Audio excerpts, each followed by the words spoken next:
రాపా భోజనం చేశారా? ఎక్కడి నుంచి వచ్చారమ్మా?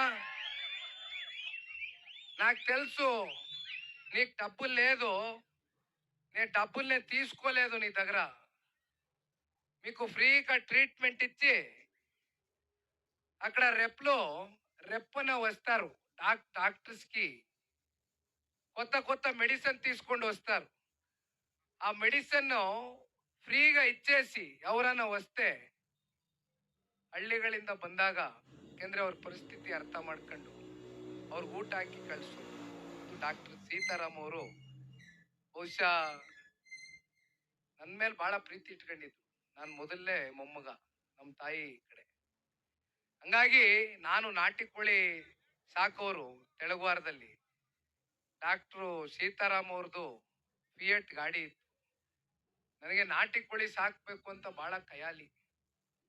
ನಾನು ನಾಟಿ ಕೋಳಿ ಗಾಡಿಯಲ್ಲಿ ಚಿಕ್ಕ ಚಿಕ್ಕ ಮರಿಗಳನ್ನ ತುಂಬಿಸ್ಕೊ ಹೋಗೋದು. ಇವೆಲ್ಲ ನನ್ನ ನೆನಪುಗಳು. ಯಾಕಂದ್ರೆ ನಾವ್ ಎಲ್ಲ ಕಡೆ ಇದು ಮಾತಾಡಕ್ ಆಗೋದಿಲ್ಲ. ನೀವೆಲ್ಲ ನಮ್ಮ ಕುಟುಂಬದವ್ರು ಇದ್ದಂಗೆ ಆಗಾಗ ಹಂಚ್ಕೊತಾ ಇದ್ದೀನಿ.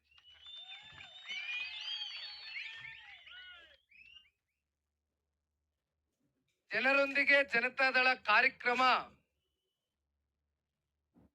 ಇದೇನು ಜನರೊಂದಿಗೆ ಜನತಾದಳ ಅಂತಕ್ಕಂಥದ್ದು ಈ ಹೆಸರಿಂದ ಇವತ್ತು ಕಾರ್ಯಕ್ರಮದ ಮೂಲಕ ನಾವು ಜನರ ಬಳಿ ಹೋಗ್ತಕ್ಕಂಥ ಪ್ರಯತ್ನವನ್ನ ಏನ್ ಮಾಡ್ತಾ ಇದ್ದೇವೆ.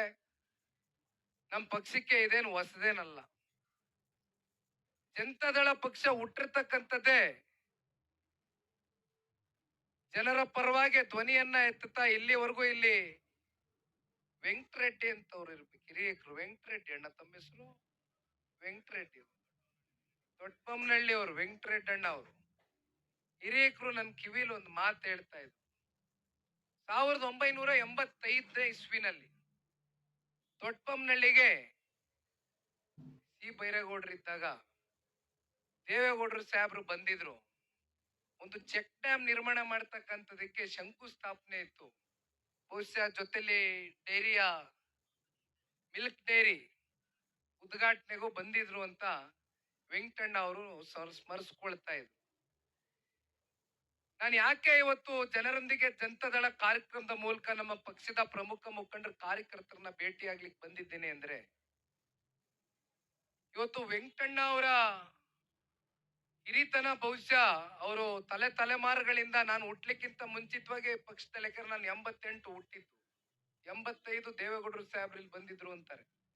ಅವಾಗಿಂದ ಇಂಥ ಹಿರಿಯಕರುಗಳು ಪಕ್ಷದಲ್ಲಿ ಏನೇ ಅವರಿಗೆ ರಾಜಕಾರಣದಲ್ಲಿ ಬೇರೆ ಬೇರೆ ರೀತಿ ಆಫರ್ಗಳು ಬಂದ್ರು ಅವೆಲ್ಲವನ್ನ ಬದಿಗಿಟ್ಟು, ಇಲ್ಲ ನಾವು ದೇವೇಗೌಡರು ಸಾಹೇಬ್ರ ಜೊತೆ ರಾಜಕಾರಣ ಮಾಡಬೇಕು, ಜನತಾದಳ ಪಕ್ಷವನ್ನ ಕಟ್ಟಬೇಕು ಅಂತಕ್ಕಂಥ ಮನಸ್ಥಿತಿನ ಹೊಂದಿರತಕ್ಕಂಥ ಹಿರಿಯಕರು ಬಹಳ ಜನ ಇದ್ದಾರೆ ಇವತ್ತು ನಮ್ಮ ಪಕ್ಷದಲ್ಲಿ. ನಾನು ಕೃಷ್ಣಾರೆಡ್ಡಿ ಅಣ್ಣ ಅವ್ರಿಗೆ ಹೇಳಿದೆ, ಅಣ್ಣ ಇದೇನು ದೊಡ್ಡ ಮಟ್ಟದಲ್ಲಿ ನೀವೇನು ಆಯೋಜನೆ ಮಾಡ್ಕೊಳಕ್ ಹೋಗ್ಬೇಡಿ, ನನಗ್ ನಮ್ ಕಾರ್ಯಕರ್ತರು ಮುಖಂಡರನ್ನ ಭೇಟಿ ಮಾಡ್ಲಿಕ್ಕೆ ಯಾವ್ದಾದ್ರು ಒಂದ್ ಸಣ್ಣ ಚೌಲ್ಟ್ರಿ ಒಂದ್ ಜಾಗ ಇದ್ರೆ ಸಾಕು. ಮತ್ತೆ ಸುಮ್ಮನೆ ದೊಡ್ಡ ಮಟ್ಟದಲ್ಲಿ ನೀವು ಪಾಪ ನಾನು ನೋಡ್ತಾ ಇದ್ದೇನೆ ಇಡೀ ಪ್ರವಾಸದ ವೇಳೆ ನೀವು ಕಷ್ಟಪಟ್ಟು ದುಡ್ದಿರ್ತಕ್ಕಂಥ ದುಡ್ಡಲ್ಲಿ ಇವತ್ತು JCB ಮೂಲಕ ಕ್ರೇನ್ಗಳನ್ನ ತರಿಸಿ ನೀವು ನಮ್ಗೆ ಹಾರ ತೊರೆ ಹಾಕ್ತೀರಿ. ತುಂಬಾ ಜನ ಇವತ್ತು ಹಾರ, ಶಾಲು, ಪೇಟ ಎಲ್ಲ ಪ್ರೀತಿಯಿಂದ ತಗೋಬರ್ತೀರಿ. ನಾನು ಅಣ್ಣನಿಗೆ ಹೇಳಿದೆ, ದಯವಿಟ್ಟು ಹೆಚ್ಚಾಗಿ ನಮ್ಮ ಕಾರ್ಯಕರ್ತರ ಮೇಲೆ ಒತ್ತಡ ಇರೋದು ಬೇಡ. ನಮ್ಗೆ ಗೊತ್ತಿದೆ ಇವತ್ತು ನಮ್ಗೆ ಅಧಿಕಾರ ಇಲ್ಲ, ನಮ್ಮ ಕಾರ್ಯಕರ್ತರು ಸಂಕಷ್ಟದಲ್ಲಿದ್ದಾರೆ ಅಂತ ನಾನು ಹೇಳಿದ್ದೆ. ಅವ್ರು ನನಗೆ ಹೇಳಿದ್ರು, ಅಯ್ಯೋ ನಾನು ದೊಡ್ಡ ಮಟ್ಟದಲ್ಲಿ ನೀವು ಆಯೋಜನೆ ಮಾಡ್ಕೊಳ್ಳಿ ಅಂತ ನಾನೇನು ಅವ್ರಿಗೆ ಹೆಚ್ಚು ಒತ್ತಡ ಹಾಕ್ಲಿಲ್ಲ. ನಾನ್ ನಿಖಿಲ್ ಕುಮಾರಸ್ವಾಮಿ ಅವ್ರು ಬರ್ತಾವ್ರೆ, ಅವ್ರ ಪ್ರೀತಿಯಿಂದ ಸ್ವಾಗತ ಕೋರಿ ಅಂತ ಒಂದು ಕರೆ ಮಾಡಿದೆ ಅಷ್ಟೇ ಅಂತ ಹೇಳಿದ್ರು. ಒಂದು ಕರೆಗೆ ನೀವಿಷ್ಟು ಸಹಸ್ರಾರು ಸಂಖ್ಯೆನಲ್ಲಿ ಇವತ್ತು, ಯಾಕೆಂದ್ರೆ ಈಗ ಯಾವುದು ಚುನಾವಣೆ ಇಲ್ಲ, ಯಾವುದೋ ಚುನಾವಣೆ ಪೂರ್ವದಲ್ಲಿ ನಾವು ಬಂದಿರತಕ್ಕಂಥದ್ದಲ್ಲ. ತಾಲೂಕಿಗೆ ನಾನು ಬೆರಗಾಗೋದೆ ನೋಡಿ ಸುಸ್ತಾದೆ. ಏನಪ್ಪ ಯಾವ್ದೋ MLA ಚುನಾವಣೆಗೆ ಸೇರ್ದಂಗೆ ಸೇರ್ಕೊಬಿಟ್ಟವ್ರಲ್ಲ ಜನ ನೋಡಿ. ನಿಜಕ್ಕೂ ಕೂಡ ನಿಮ್ಮೆಲ್ಲರ ಪ್ರೀತಿ ವಿಶ್ವಾಸಕ್ಕೆ ಅಣ್ಣ ನಾವು ಎಂದೂ ಕೂಡ ಬೆಲೆ ಕಟ್ಟಲಿಕ್ಕೆ ಆಗೋದಿಲ್ಲ.